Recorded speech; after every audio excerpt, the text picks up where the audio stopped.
Hello friends, എല്ലാവർക്കും നമസ്കാരം. എല്ലാവരും കാത്തിരിക്കുന്ന നിങ്ങളുടെ പുതുപുത്തൻ വിശേഷത്തിലേക്ക് ഏവർക്കും സ്വാഗതം.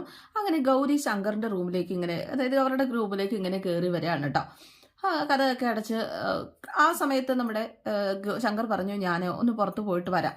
ഈ ഷർട്ട് ഇട്ടുകൊണ്ടാണോ പോകുന്നത്? അപ്പോൾ ഈ ഷർട്ടിന് എന്താ കുഴപ്പം? കല്യാണത്തിനൊന്നും അല്ലല്ലോ പോകുന്നത്. എന്തായാലും ഈ ഷർട്ട് ഈ നല്ല മെറ്റീരിയൽ അല്ല, ഭയങ്കര ചൂടല്ലേ, അതുകൊണ്ട് വെന്തുരുകി പോകും. വേണ്ട, വേറെ ഷർട്ട് ഇട്ടുകൊണ്ട് പോകും. എന്തായാലും ഞാൻ എടുത്തിട്ടു, എനിക്ക് മടിയാ, മാറ്റണം നിർബന്ധമാണ്, നീ തന്നെ അങ്ങോട്ട് മാറ്റിത്താ. അയ്യാടാ, കൊള്ളാലോ, സ്വന്തമായിട്ട് അങ്ങോട്ട് ഊരിയാൽ മതി കേട്ടോ. ദേ, നീ വാർത്തയിലൊക്കെ കേട്ടില്ലേ, തൃശ്ശൂരാണ് ഏറ്റവും കൂടുതൽ ചൂടെന്ന്. നീ വേഗം ഷർട്ടൂരി മാറ്റിക്കേട്ടാ. ദേ, മാറ്റി തന്നിട്ടെങ്കിലുണ്ടല്ലോ, ഞാൻ ഈ ഷർട്ട് ഇട്ടുകൊണ്ട് അങ്ങോട്ട് പോകും. പിന്നെ അറിയാലോ, സൂര്യതാപം എന്ത് വേണമെന്ന് നീ അങ്ങോട്ട് തീരുമാനിച്ചോട്ടോ. എൻ്റെ കുട്ടിശങ്ങനെ ചില്ലറ വാശിയൊന്നും അല്ലല്ലോ. എൻ്റെ ഈ കുഞ്ഞു കുഞ്ഞു വാശികളൊക്കെ എൻ്റെ കിടാവിനോടല്ലാണ്ട് പിന്നെ വേറെ ആരോടാ ഞാൻ കാണിക്കുക എന്ന് ശങ്കർ ചോദിക്കുക. അങ്ങനെ നമ്മുടെ ഗൗരി ഷർട്ടൊക്കെ മാറാനായിട്ട് ഇങ്ങനെ തുടങ്ങുകയാണ്. ഷർട്ടിൻ്റെ ബട്ടൺസ് ഊരാൻ തുടങ്ങിയപ്പോൾ ശങ്കർ കുറച്ചുകൂടെ ചേർത്ത് നിർത്താം. ശങ്കു വേണ്ടാട്ടോ, അതെ, നമ്മുടെ മനസ്സിനെ പിടിച്ചെടുത്താൻ പറ്റില്ല. തോന്നുന്നത് അപ്പം ചെയ്യണം. എനിക്കിപ്പോഴേ നിനക്കൊരു ഉമ്മ തരാൻ തോന്നുക. വേണ്ട എന്ന് പറഞ്ഞപ്പോഴേക്കും, വേണ്ടാന്നോ, നടക്കില്ല മോളെ, ശങ്കർ ഭായി തീരുമാനിച്ചു കഴിഞ്ഞു എന്നൊക്കെ പറഞ്ഞിട്ട് പതുക്കെ ഇവക്കൊരു ഉമ്മ കൊടുക്കാനായിട്ട് ചെല്ലുകയാണ് കേട്ടോ. കഥക് നമ്മുടെ ഗൗരി ചാരിയിട്ടുണ്ടായിരുന്നല്ലോ, കുറ്റിയിട്ടിട്ടുണ്ടായിരുന്നില്ല. ആ സമയത്ത് ശങ്കർ എന്നും വിളിച്ചുകൊണ്ട് ദാ വരുന്നു നമ്മുടെ രാധാമണി തങ്കച്ചി. ഈ സീനും കണ്ടോണ്ടാണ് വരുന്നത്. പുള്ളിക്കാരിക്ക് അങ്ങോട്ട് പ്രശ്നമായിപ്പോയി. പുള്ളിക്കാരിക്ക് അങ്ങോട്ട് വല്ലാണ്ടായിപ്പോയി കേട്ടോ. ഇവരും അങ്ങോട്ട് ചമ്മി നാറി നിൽക്കുക. ഗൗരി, ഈ കണ്ണിലല്ലേ എൻ്റെ പൊടി പോയത്, അപ്പം പൊടി എടുക്കാനാന്ന രീതിയിൽ. അമ്മ, ഗൗരി എന്താ ഇവിടെ? സോറി, ഞാൻ എന്താ ഇവിടെ? മൊത്തം തെറ്റുവാണല്ലോ. അമ്മ എന്താ ഇവിടെ? ഇപ്പം കറക്റ്റായില്ലേ? ഇവൻ ചമ്മി നാറി നിന്ന് കിടന്ന് ഉരുള കേട്ടോ. അച്ഛൻ നിന്നെ വിളിക്കുന്നുണ്ട്. ഞാനേ ഇപ്പം ഇത്തിരി തിരക്കിലാട്ടോ, ഞാൻ വന്നേക്കാം എന്ന് ശങ്കർ പറഞ്ഞു കഴിഞ്ഞപ്പോഴേക്കും, നിന്നെയല്ല, ദാ ഇവളെ മാടത്തെ പഠിപ്പുകാരിയെ, അവളെയാ അച്ഛൻ വിളിക്കുന്നത്, വേഗം വരാൻ നോക്കാം. നമ്മുടെ അച്ഛനും ദുട്ടിനായിരിക്കും ഇപ്പം നിന്നെ അങ്ങോട്ട് വിളിക്കണത്. നമ്മുടെ അമ്മ എന്തോ പണി ഒപ്പിച്ച് ലക്ഷണം ഉണ്ടല്ലോ. ഈ രാധാമണി തങ്കച്ചി പോയി കഴിഞ്ഞപ്പോഴേക്കും ശങ്കർ പറയുക, നീ ടെൻഷനും അടിക്കണ്ട കേട്ടോ, നിൻ്റെ കൂടെ കട്ടക്ക് ഞാനുണ്ട്. പിന്നെന്താ കുഴപ്പം? പിന്നെ ഒരു കുഴപ്പമില്ല, നിൻ്റെ കൂടെ കട്ടക്ക് ഞാനുണ്ട് എന്ന് പറഞ്ഞിട്ട് നമ്മുടെ ശങ്കർ ഉണ്ടല്ലോ. പിന്നെ കാണിക്കുന്നത് നമ്മുടെ ശ്യാമപ്രസാദിന്റെ വീടാണ്. വേണി എവിടെയോ പോകാനൊക്കെ ആയിട്ട് ഒരു സാരിയൊക്കെ കൊടുത്ത് ഭാഗമൊക്കെ ആയിട്ട് വരിക. അപ്പൊ മുത്തശ്ശി വന്നിട്ട് ചോദിച്ചു, നീ ഇതെങ്ങോട്ടാ പോവാ? ഞാൻ ആദർശേട്ടന്റെ ബാങ്ക് വരെ ഒന്ന് പോവാ മുത്തശ്ശി. ബാങ്കിലേക്കോ? ആദർശേട്ടന്റെ ബാങ്കിലേക്ക് തന്നെ. അപ്പൊ നന്ദിനി വന്നിട്ട് ചോദിച്ചു, നീ എന്തിനാ ഇപ്പൊ ബാങ്കിലേക്ക് പോകുന്നത്?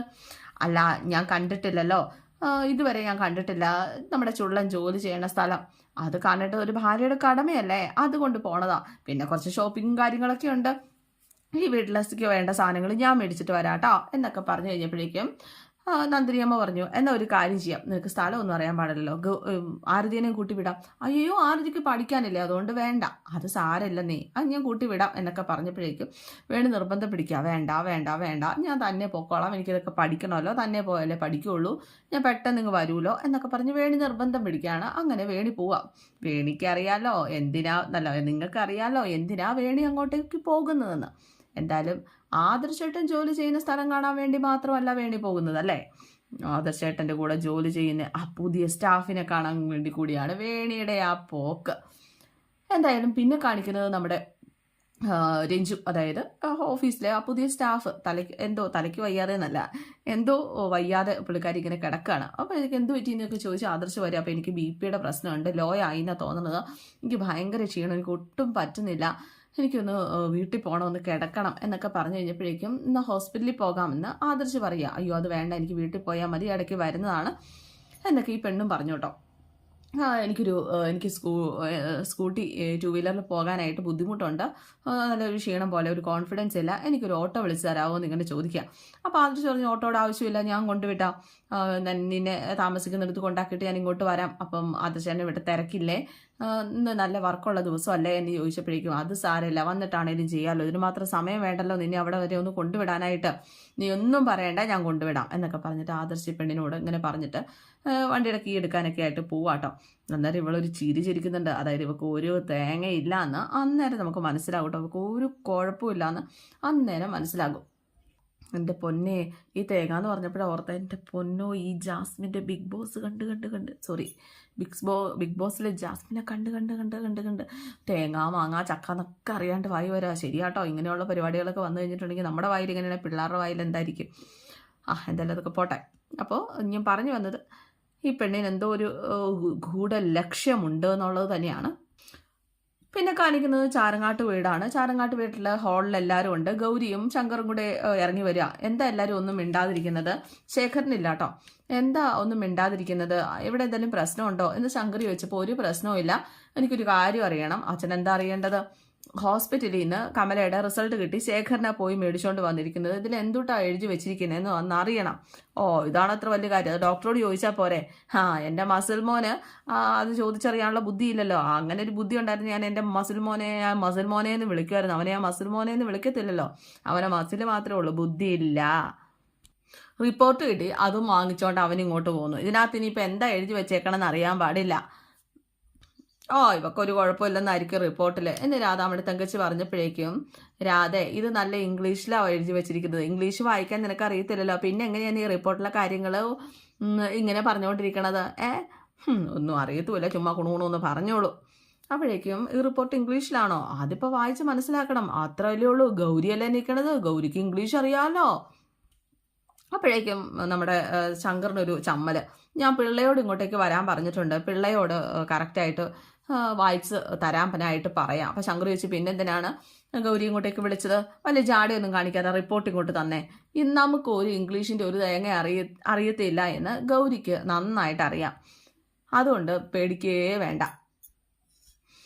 അച്ഛൻ ഒരു നാണക്കേടും വിചാരിക്കേണ്ട, റിപ്പോർട്ട് ഇങ്ങ് താ. അങ്ങനെ ഗൗരിയുടെ കയ്യിലേക്ക് റിപ്പോർട്ട് കൊണ്ട് കൊടുത്തു കേട്ടോ. എന്തായാലും അവൾക്ക് നല്ല മണി പോലെ ഇംഗ്ലീഷ് അറിയാമെന്നൊക്കെ ശങ്കർ പറഞ്ഞപ്പോഴേക്കും, ഇംഗ്ലീഷ് അറിയാമെന്നുള്ളത് വലിയ കയമാണെന്നൊന്നും ആരും ഇവിടെ വിചാരിക്കുമൊന്നും വേണ്ട എന്നും പറഞ്ഞിട്ട് നമ്മുടെ രാധാമണി തങ്കച്ചിക്ക് വലിയ കാര്യമായിട്ട് ഇഷ്ടപ്പെട്ടില്ല. ഇവളെ താങ്ങാൻ പോകുന്നതേ നിന്നെ വലിയ കാര്യത്തിന് താങ്ങുന്നൊന്നും അല്ല എന്ന രീതിയിൽ. അപ്പോഴേക്കും എന്നാൽ ഒരു കാര്യം ചെയ്യാം, അമ്മയൊന്ന് ഇംഗ്ലീഷ് പഠിച്ചിട്ട് മണി പോലെ ഒന്ന് വായിച്ച് കേൾപ്പിച്ചേ എന്ന് ശങ്കർ പറഞ്ഞു കഴിഞ്ഞപ്പോഴേക്കും, നീ ഒന്നും മിണ്ടായിരിക്കടാ, അവൾ എന്തെങ്കിലും പറഞ്ഞാൽ മറുപടി പറഞ്ഞിട്ട് കാര്യമുണ്ടോ? അതിങ്ങനെ ചലിച്ചുകൊണ്ടേയിരിക്കും എന്ന് രാധാമണി തങ്കിച്ച് മഹാദേവൻ ഇങ്ങനെ പറയാണ്. എന്തായാലും ഗൗരി ആ റിപ്പോർട്ട് നോക്കി ഗൗരിയുടെ മുഖം അങ്ങോട്ട് മാറും കേട്ടോ. നീ എന്തൊട്ടാ ഇതിനകത്ത് എഴുതി വെച്ചേക്കുന്നത് എൻ്റെ പറ ഗൗരിയെ എന്ന് ശങ്കർ പറഞ്ഞു കഴിഞ്ഞപ്പോഴേക്കും, അത് കമലയിടത്തേക്ക് പറ, കമലയിടത്തേക്ക് DNC ചെയ്യണ സമയത്ത് യൂട്രസിന് സാരമായ പരിക്കേറ്റിരുന്നു, അതുകൊണ്ട് യൂട്രസ് റിമൂവ് ചെയ്തു എന്നാണ് എഴുതിയിരിക്കുന്നത്. കമലയ്ക്ക് കാര്യം മനസ്സിലായി. കമലയുടെ കണ്ണൊക്കെ തള്ളി ആകെ വല്ലാത്തൊരവസ്ഥയിൽ കമല ഇങ്ങനെ നിൽക്കുകയാണ് കേട്ടോ.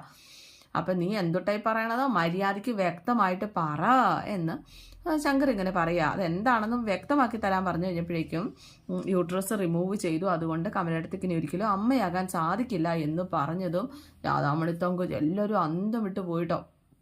കമലയുടെ കണ്ണൊക്കെ അങ്ങോട്ട് നിറഞ്ഞൊഴുകി കമല വല്ലാത്തൊരു മാനസികാവസ്ഥയിൽ ഇങ്ങനെ നിൽക്കുക, ഒരു സ്ഥലത്ത് ചാരി പിടിച്ചിങ്ങനെ നിൽക്കുക കേട്ടോ. മുത്തശ്ശിയുടെ കയ്യിലിരുന്ന മണി വരെ തെറിച്ച് പോയി, വായും പൊത്തിപ്പിടിച്ച് മുത്തശ്ശി ഇങ്ങനെ ഇരിക്കുകയാണ്. എന്തായാലും ഇവള് പറഞ്ഞത് നമ്മുടെ ചാരങ്ങാട്ട് മഹാദേവന് വലിയ ഷോക്കായിരുന്നു ഗൗരി പറഞ്ഞത്. രാധാമണി തങ്കച്ചി പറഞ്ഞത്, നീ ചുമ്മാ വെറുതെ ഓരോന്ന് പറയുന്നത്, ഇങ്ങനെയൊന്നും ആയിരിക്കില്ല എന്നും പറഞ്ഞിട്ട് നീ അവസരം മുതലാക്കാൻ പറയുന്നതല്ലേ എന്നൊക്കെ ചോദിച്ച് രാധാമണി തങ്കച്ചി ദേഷ്യപ്പെടുകയാണ്. ചാരങ്ങാട്ട് മഹാദേവൻ, നീ എന്തുട്ടാടി പറഞ്ഞത്? എൻ്റെ കമലയ്ക്ക് എൻ്റെ മരുമോക്ക് കുഞ്ഞുങ്ങളൊന്നും ഉണ്ടാവില്ല എന്നോ എന്നൊക്കെ ചോദിച്ചുകൊണ്ട് ദേഷ്യപ്പെടുകയാണ് കേട്ടോ കമലയോട്, അല്ല ഗൗരിയോട്. നിൻ്റെ ഒരു ഇംഗ്ലീഷ് വായന ഇതിനകത്ത് അങ്ങനെയൊന്നും അല്ല എഴുതിയിരിക്കുന്നത് ഏട്ടാ ശങ്കര എന്ന് പറഞ്ഞിട്ട് ഈ പുള്ളിക്കാരൻ ഭയങ്കര പാനിക്കായിട്ടോ കിടന്നിട്ട് പെരുമാറുമൊക്കെ ചെയ്യുന്നത്. ചാരങ്ങാട്ട് മഹാദേവനെ, ശങ്കര ഇതിനകത്ത് എവിടെയാണ് കൊച്ചുങ്ങളുണ്ടാവില്ല എന്ന് എഴുതി വെച്ചേക്കണേന്ന് അവളോട് പറഞ്ഞുതരാൻ പറയടാ, അവൾ ചുമ്മാ ഓരോന്ന് പറയുന്നതല്ലേ. അപ്പോഴേക്കും പിള്ള അങ്ങോട്ടേക്ക് വന്നു. പിള്ള വന്നു കഴിഞ്ഞപ്പോഴേക്കും ഇത് വായിപ്പിച്ചപ്പോൾ പിള്ളയും ഇത് തന്നെയാണ് പറഞ്ഞത്. ചാരങ്ങാട്ട് മഹാദേവൻ തകർന്നടിഞ്ഞിങ്ങനെ ഇരിക്കുക.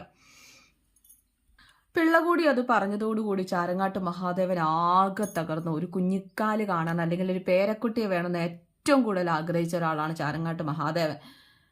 എൻ്റെ പിള്ള എന്തുവാ ഇത് എന്നും പറഞ്ഞിട്ടാണ് പുള്ളിക്കാരൻ. ഈ ഒരു കാര്യം എൻ്റെ മുഖത്ത് നോക്കി പറയാൻ തനിക്ക് എങ്ങനെ തോന്നി? അപ്പോഴേക്കും ഗൗരി പറഞ്ഞു, റിപ്പോർട്ടിൽ എഴുതിയിരിക്കുന്നതല്ല പിള്ളച്ചേട്ടന് വായിക്കാൻ പറ്റുള്ളൂ. അപ്പോഴേക്കും പിള്ള പറഞ്ഞു, യാതൊരു കള്ളവും ഞാൻ പറഞ്ഞിട്ടില്ല, ഇത് എഴുതിയിരിക്കുന്ന കാര്യം ഞാൻ സത്യസന്ധമായിട്ട് തന്നെയാണ് പറഞ്ഞിരിക്കുന്നത്. അപ്പോഴേക്കും ശങ്കർ ചോദിച്ചപ്പോൾ ഗൗരി ഒരു കള്ളത്തരം കാണിച്ചില്ലെന്ന് ഇപ്പം അച്ഛന് മനസ്സിലായില്ലേ? അപ്പോൾ രാധാമണി തങ്കച്ചി, എൻ്റെ ഈശ്വരായ കുടുംബത്തിലൊരു കുഞ്ഞിക്കാല് കാണാനുള്ള യോഗം ഇല്ലാതെ പോയല്ലോ. എത്ര ആഗ്രഹിച്ചതാണ്, ഇത്ര വലിയ കഷ്ടകാലം വരാനായിട്ട് എന്ത് തെറ്റാ ചെയ്തത്? അമ്മ ഇനി കരഞ്ഞിട്ട് എന്താ കാര്യം? ശേഖരേട്ടനും അമ്മയും കുറച്ചുകൂടി ഒന്ന് ചിന്തിക്കായിരുന്നെങ്കിൽ കുഞ്ഞിന് നഷ്ടപ്പെടുമായിരുന്നോ? ഇങ്ങനൊരു അവസ്ഥ ഉണ്ടാവുമായിരുന്നോ? എടി, നീ ഇത്ര ക്രൂരയാണോ? നീ വിചാരിക്കുന്നിടത്ത് കാര്യങ്ങൾ എത്തിക്കാനായിട്ട് നീ ബാക്കിയുള്ളവരുടെ മേലെ കുതിര കയറുവാണോ? കമല നിന്റെ ഏട്ടത്തിയല്ലേ? ഇവളുടെ ജീവിതം തീർന്നിരിക്കുകയല്ലേ? ആ വാർത്ത കേട്ടിട്ട് നിന്റെ കണ്ണിൽ നിന്നൊരു കണ്ണീര് വന്നോടി. നീ അന്നേരം അവസരം മുതലാക്കി എന്നെ കുറ്റപ്പെടുത്തുവല്ലേടി? നീ എന്നോട് ന്യായം പറയുന്നോടി എന്നൊക്കെ ചോദിച്ചു രാധാമണി തങ്കച്ചി ഇവളുടെ മേഘത്ത് ഇവർക്കൊന്നും ഒരു വെളിവും വെള്ളിയാഴ്ചയില്ല എന്തോ. നീ ഒരുത്തി കുടുംബം നശിപ്പിച്ച് ഈ വിധമാക്കി തന്നിട്ട് ഒരു കുറ്റബോധം ഇല്ലാതെ അവൾ എന്നെ ഉപദേശിക്കാനായിട്ട് വന്നിരിക്കുന്നു. അപ്പോഴേക്കും ശങ്കറിന്റെ ദേഷ്യം വന്നു. അമ്മയൊന്ന് നിർത്തുന്നുണ്ടോ? എല്ലാവർക്കും വിഷമമുള്ള കാര്യമാണ് ഇവിടെ സംഭവിച്ചത്. അതിന് ഗൗരിയെ കുറ്റപ്പെടുത്തുന്നത് എന്തിനാണ്? ഗൗരി കാരണമാണോ കമലയുടെ കുഞ്ഞിനെ നഷ്ടപ്പെട്ടത്? അല്ലല്ലോ. എൻ്റെ ഗൗരി ഒരു തെറ്റ് ചെയ്താൽ നിങ്ങൾ വേണമെങ്കിൽ അവളെ കുറ്റപ്പെടുത്തിക്കോളൂ. അതിനുള്ള അധികാരം എൻ്റെ അമ്മയ്ക്കുണ്ട്. പക്ഷെ ചെയ്യാത്ത തെറ്റിന് അവളെ ശിക്ഷിക്കാൻ പാടില്ല, കുറ്റപ്പെടുത്താൻ പാടില്ല. അവളെങ്ങാണം ക്രൂശിക്കാൻ ശ്രമിച്ചാൽ യഥാർത്ഥത്തിൽ കമലയുടെ കുഞ്ഞ് നഷ്ടപ്പെടുത്തത് എങ്ങനെയാണെന്നും ആ നഷ്ടപ്പെടുത്തിയത് ആരാണെന്നും തെളിയിക്കാനായിട്ട് എനിക്ക് അങ്ങോട്ട് ഇറങ്ങി പുറപ്പെടേണ്ടി വരും. എന്നെ കൊണ്ട് അങ്ങനെ ചെയ്യിക്കണമെന്ന് അമ്മയ്ക്ക് എന്താ ഇത്ര നിർബന്ധം? അമ്മയ്ക്ക് വല്ല നിർബന്ധം ഉണ്ടോ എന്ന് ശങ്കർ ചോദിച്ചതും ഒരു മുണ്ടാട്ടം മുട്ടിപ്പോയി നമ്മുടെ രാധാമണി തങ്കച്ചി ഇങ്ങനെ നിൽക്കാം. പാവം ഇവരുടെ വഴക്കും ഒക്കെ വക്കാണൊക്കെ എങ്ങനെ നടക്കും? കമല എന്നൊരു സ്ത്രീ അവിടെ തകർന്നടിഞ്ഞിങ്ങനെ നിൽപ്പുണ്ട് കേട്ടോ. ഇനിയാണ് ശേഖരന്റെ ദുഷ്ടതകൾ കൂടാൻ പോകുന്നത്. എന്തായാലും ശേഖരന്റെ ഒരു പക്ഷേ മനഃപൂർവ്വം എഴുതിച്ച ഉണ്ടാക്കിച്ച റിപ്പോർട്ട് പോലും ആകാം ഇവളെ ഒരു കുഞ്ഞുണ്ടാവില്ല എന്ന് ഉറപ്പിച്ച് എല്ലാവരെയും മനസ്സിലാക്കി ഇവളിവിടെ നിന്ന് ഇറക്കി വിടാൻ വേണ്ടിയിട്ട്. ഇതൊക്കെ ഇനി വരാനിരിക്കുന്ന കഥകളാണ്. നമുക്ക് കാത്തിരിക്കാം കേട്ടോ. അപ്പോൾ സി ഓക്കെ, താങ്ക് യു.